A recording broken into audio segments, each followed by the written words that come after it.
Well, the Tigers end the season on a series loss. However, it is still enough to get them into the postseason. We will talk about everything that comes with that all today on Locked On Tigers.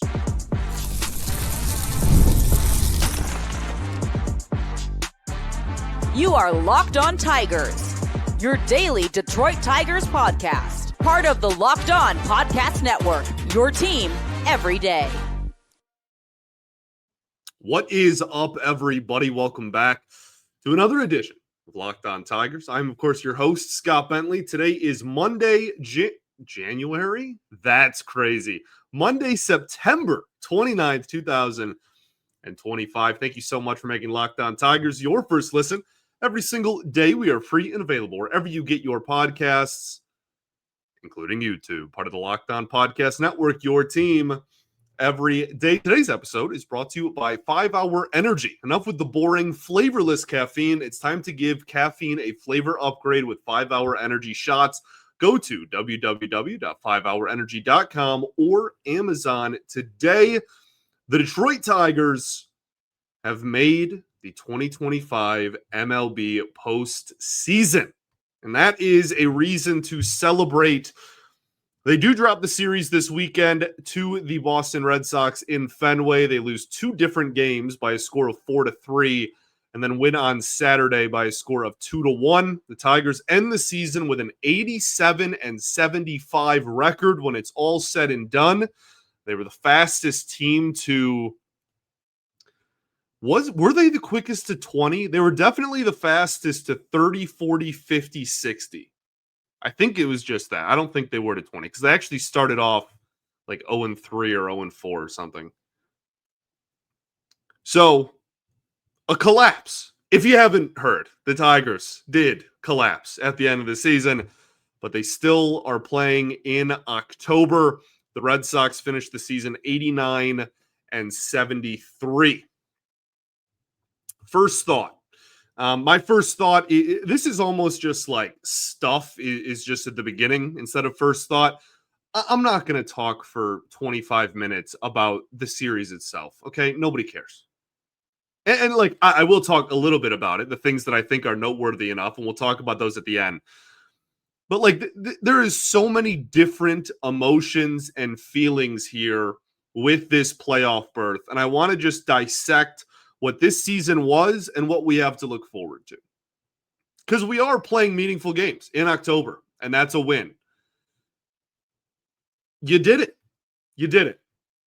You also did a couple of other historically awful things. And so I think it's fair to bring all of those up and to be okay with feeling a bunch of mixed emotions, which is kind of where I'm at. Not kind of. It's definitely where I'm at. Back-to-back postseason appearances for the first time since I was like in driver's ed. Okay. 2013 and 14, I was, 15 years old. So like, I'm not going to be upset at back-to-back postseason appearances. You also officially blew the largest divisional lead in the history of Major League Baseball. Got in as a wild card team. Didn't win the division. History is yours. I want to start off with, I have zero issue with them popping bottles and celebrating making the postseason. I saw some people online that were like, how could they do this? They choked to the division away. Why are they even celebrating? The season is 162 games long. And they did enough from March to September to make the postseason. The Detroit Tigers have existed for over 120 years and don't even have 20 playoff appearances. You got in, celebrate.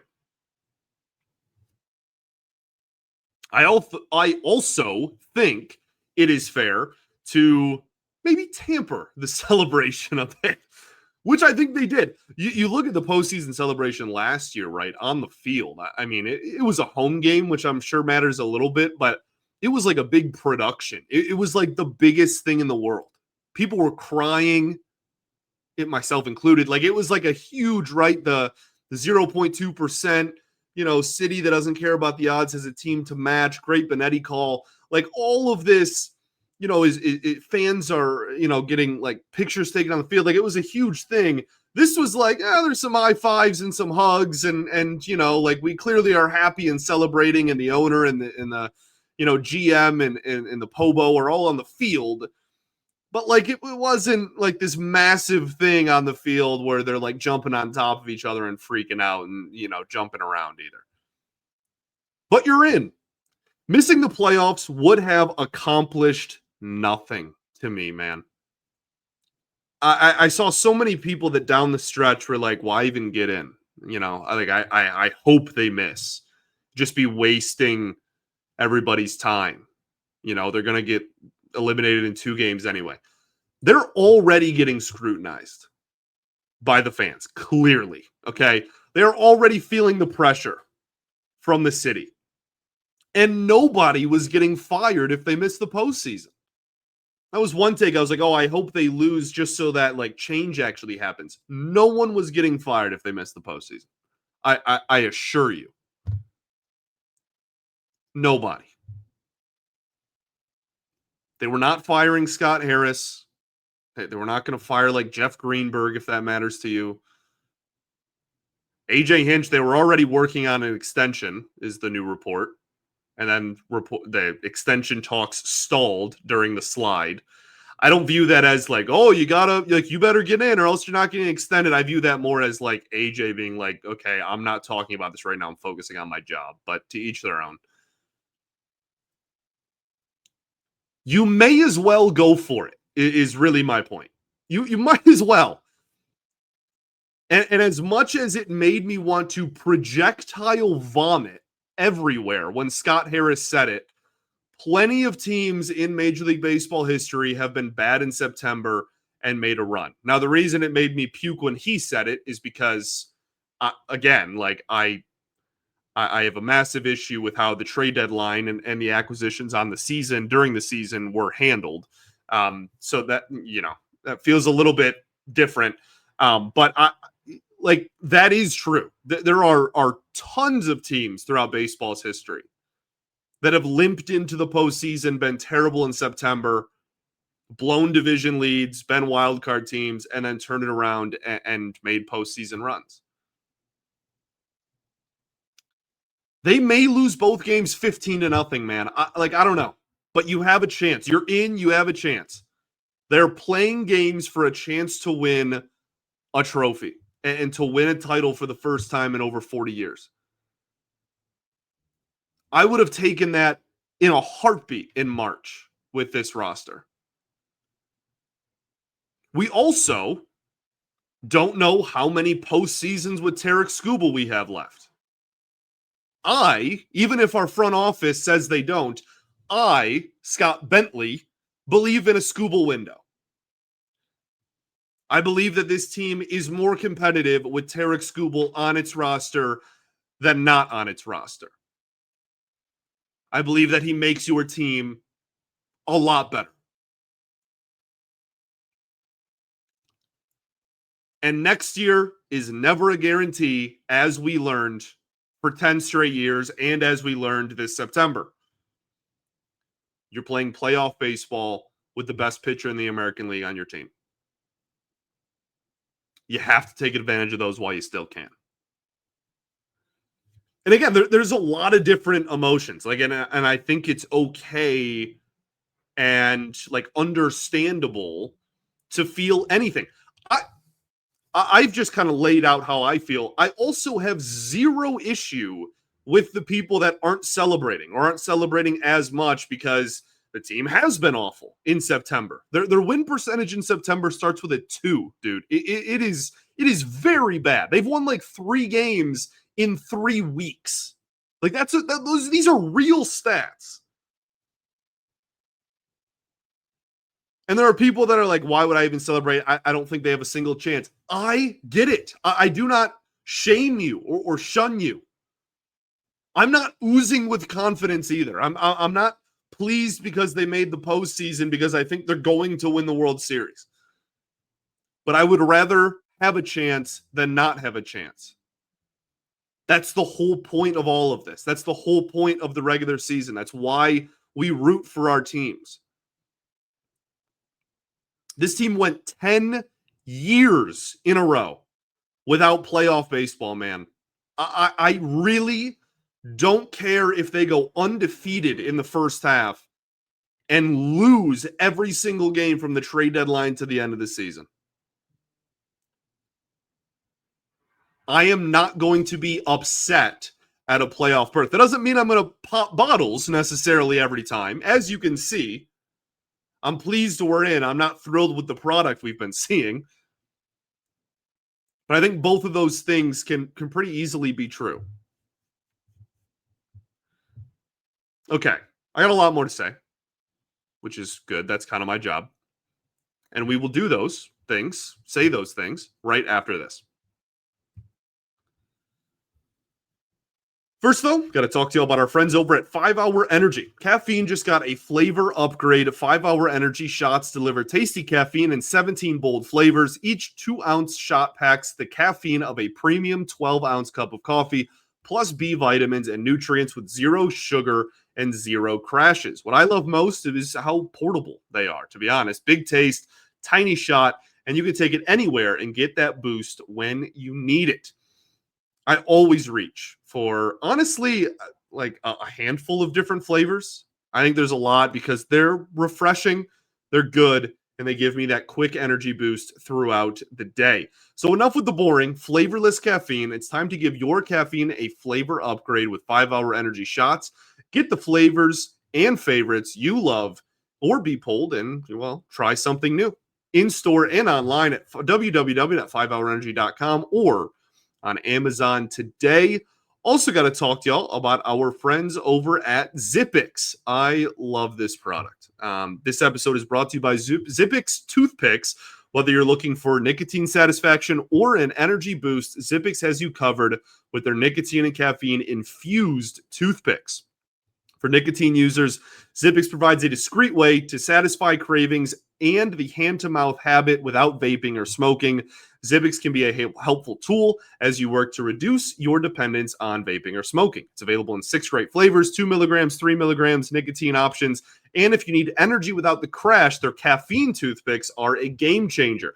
That's what I'm going to talk about because that's the product I've actually tried. Their caffeine toothpicks are amazing. They come in a plethora of different flavors that taste fantastic, by the way, and they give you a nice little boost. They're not, like overpowered with caffeine where you're going to be like completely wired for the rest of time, but they do give you a little kick and they taste good, and it's literally just a toothpick in your mouth. So it's awesome.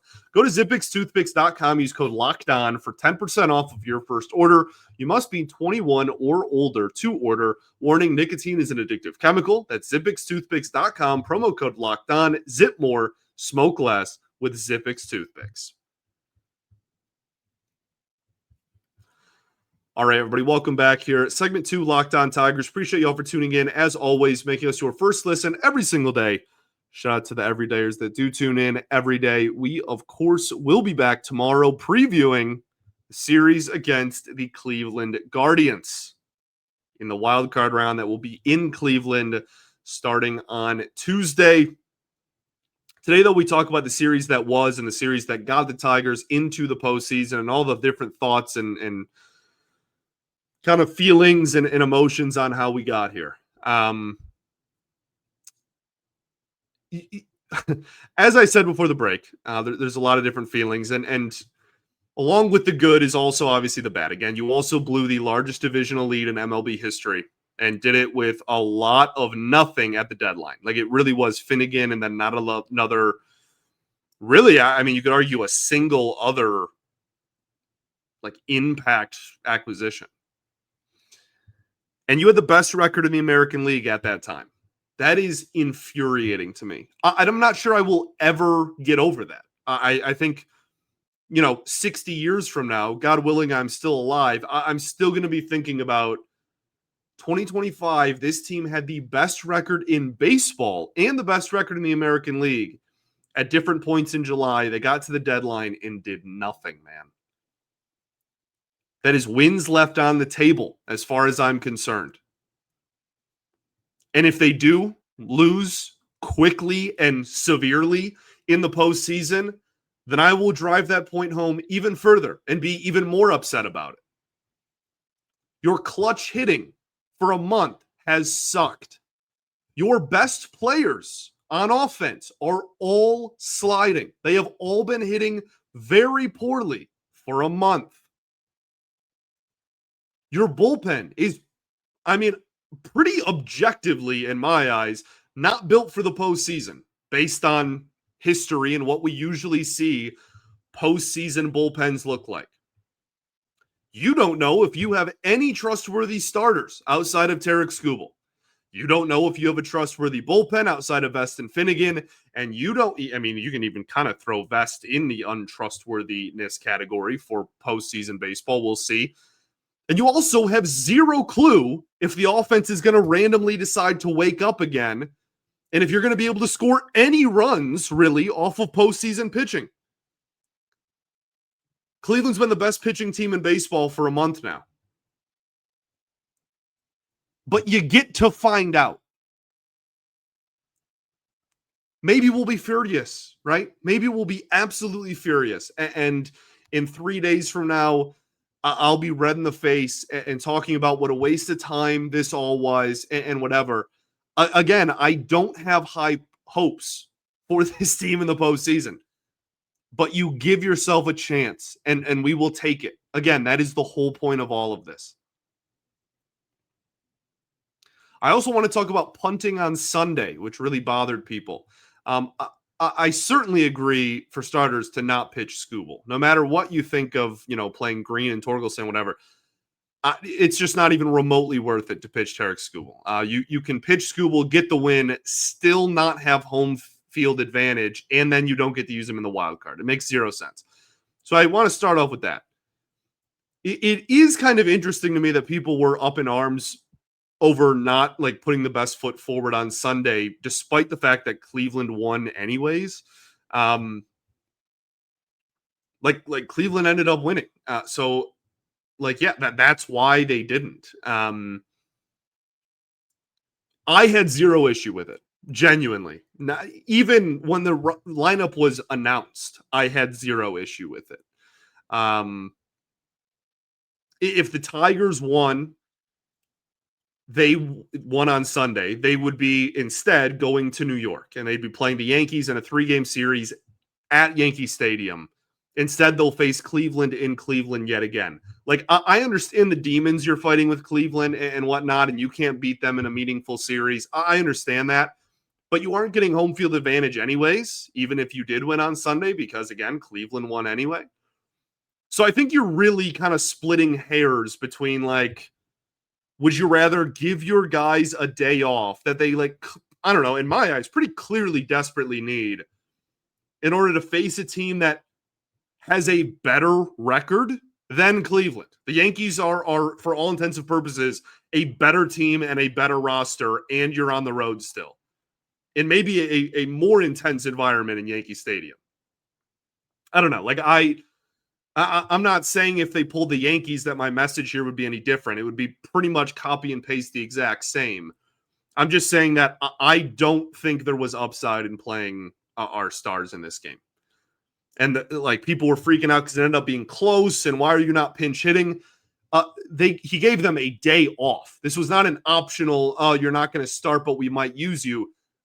They weren't even in their jerseys, guys. Dylan Dingler was in a t-shirt and sweats. They were not playing.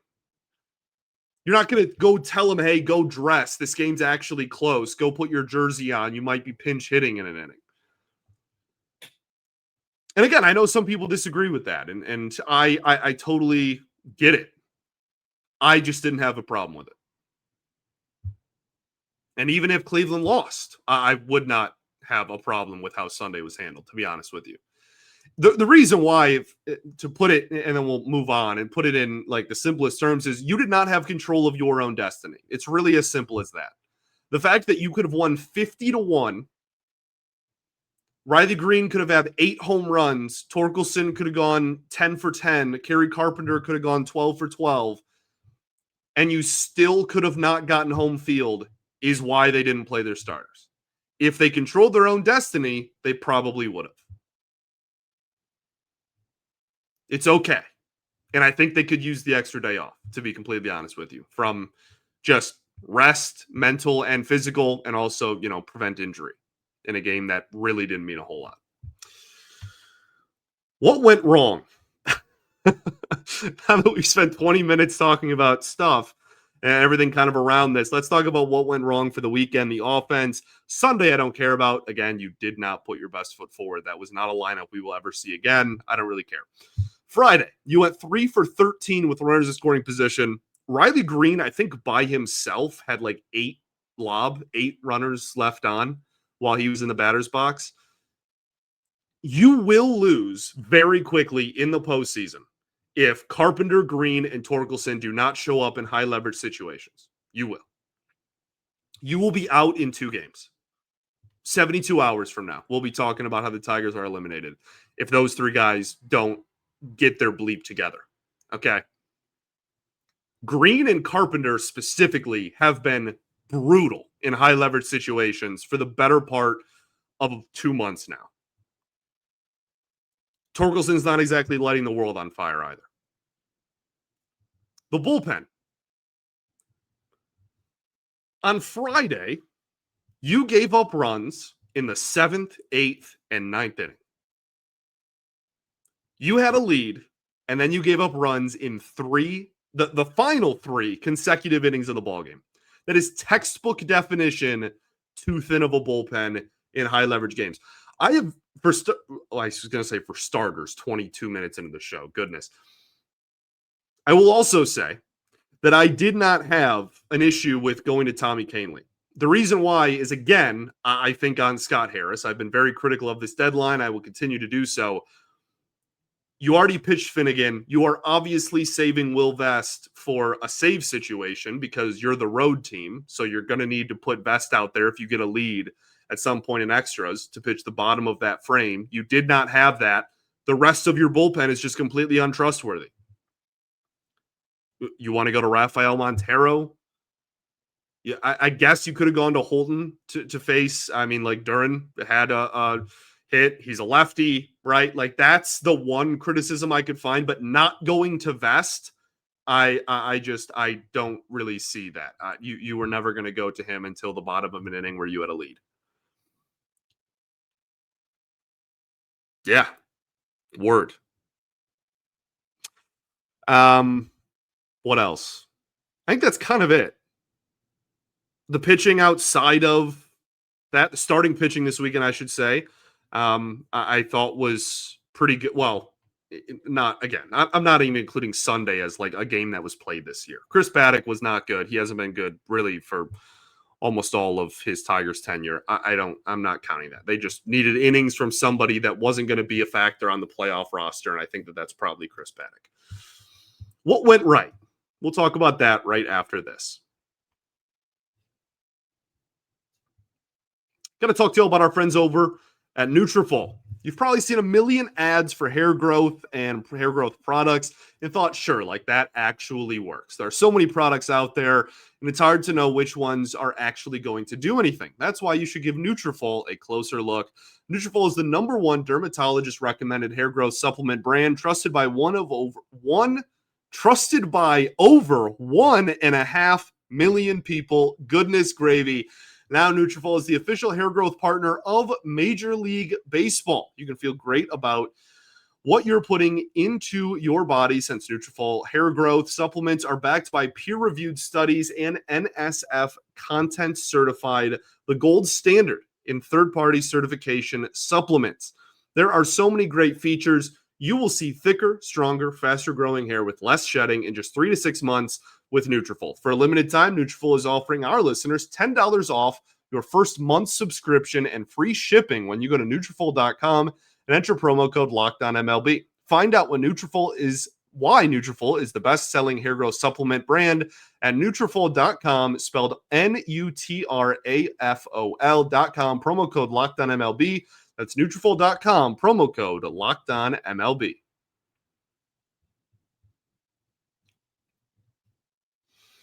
All right, everybody, welcome back here. Third and final segment of Locked On Tigers. Appreciate y'all for tuning in. As always, talk about what went right. Jahmai Jones, obviously, ended the season with a 937 OPS. He is the man. Like, I mentioned that you're not going to go on a postseason run without those guys in the middle of the lineup stepping up. That is very true. I think fairly obviously very true. You also need players like this to step up. Like it feels like a Captain Obvious statement. You're going to need lineup depth. You're not just going to need, the bottom of the lineup or the very top of the lineup. You're also not just going to need the middle of the lineup. You need guys like this. You're going to need Zach McKinstry to play even close to what he did in the first half. You're going to need guys like Jahmai Jones to stay hot and be weapons against lefties. You're going to need guys like Andy Ibanez, who also had a great weekend. Got on base, 4 times and had a stolen base on Sunday and played first base. Hinch plays matchup ball, man. And like Ibanez and I guess Jahmai Jones as well are going to be factors in the postseason. They're going to have meaningful, high leverage at bats in the postseason if the pitching can hold up. They will get opportunities to leave their mark. And like Ibanez is a great example of, why if there's any reason to have hope, that's a guy that down the stretch last year was brutal. Like how quickly we forget, he was amazing in the first half last year. The last month or two of the season last year, Andy Ibanez was ice cold, still was on the postseason roster, and then had one of the biggest hits of the last 10 years of Tiger baseball off of Josh Hader in a playoff game. Like that, these are the guys that will, again, as evidenced by a year ago, have high leverage situations, and the bat's going to be in their hands in the postseason, and they need to step up as well. I want to give credit to the starting pitching. I already talked a little bit about it, but Cater Montero, 4 1/3, 5 hits, 1 earned run, no walks, 7 strikeouts. Got the hangover game, so not a great lineup out there, but he was fantastic. The slider was elite. Like that might be the best slider he has ever had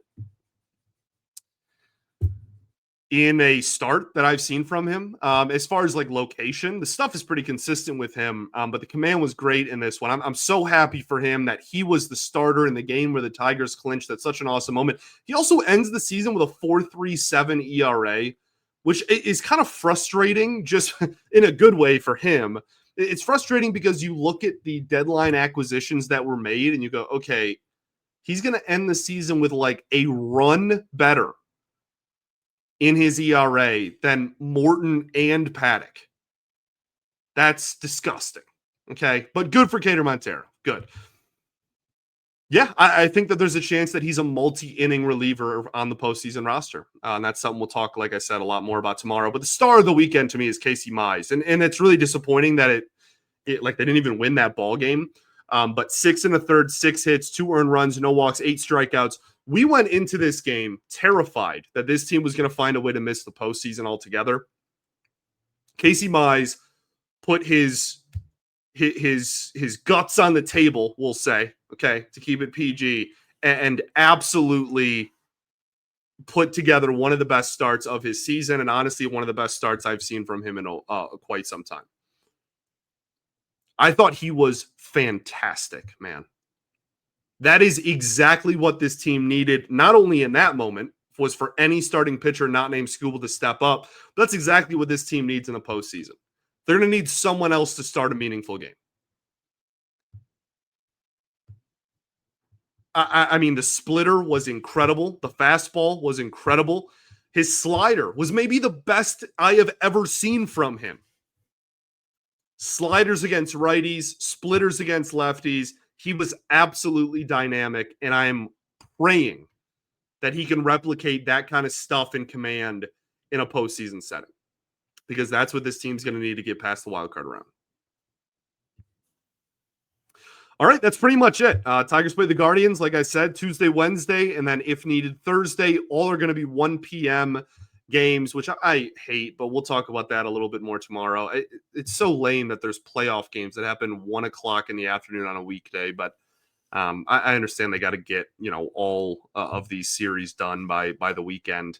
We'll end on this. I understand a lot of people are still upset And this is maybe like the least amount of hype that has been surrounding a playoff team like ever.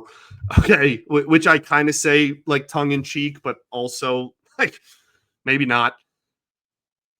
But you are playing the most meaningful games of the calendar year. You made it. You did it. Enjoy it. Okay? We suffered as a fan base for too long to be like nitpicky about which playoff games we're going to enjoy and which ones we're not. You have Skubal in game one of the best pitchers on the planet. If you get out to a 1-0 lead, then you're in the driver's seat, and who knows what happens after that. You already made it. Why not try to win? There's a great quote that I love in Angels in the Outfield, which is a baseball movie from the 90s for those who maybe are too young or not familiar. One of my favorite movies of my childhood, okay? And one of the main characters, one of the main kids in the movie, consistently throughout the movie says, "It could happen." That's where we're at. Does anyone have a ton of faith? No. But you're one of the 12 teams. What, 12? How many teams are in the postseason now? 16. You're one of the 16 teams left. You're one of the 8 teams left in the American League. That's not right either. 12. Yeah, 12. We got it right the first time. You're one of the 6 teams left in the American League. 6 teams. You play all of this. 6 teams make it in each league. You are one of them. You have a chance. I know this is like wow, he has no confidence that this team's going to do anything. Like I'm not selling you on like the players or on how they've been playing lately or how they played this weekend in the final weekend of the season. I'm selling you on like hope and a dream. I understand that. I'm more so trying to reiterate the point that don't be upset that they are in the postseason. That's all I'm trying to say. You be a fan however you want to be a fan. I've always said that and always will. Just from where I'm sitting, I'm not going to be upset at postseason baseball for the second year in a row. Okay. Please don't get crushed in the first 2 games, and we'll preview the series tomorrow. Thanks for making Locked On Tigers your first listen every single day. Shout out to the everydayers that do tune in every day, and we will, of course, be back tomorrow with that episode as promised. Peace and love. Going to therapy's dope. I'll catch y'all then, baby. Go Tigers.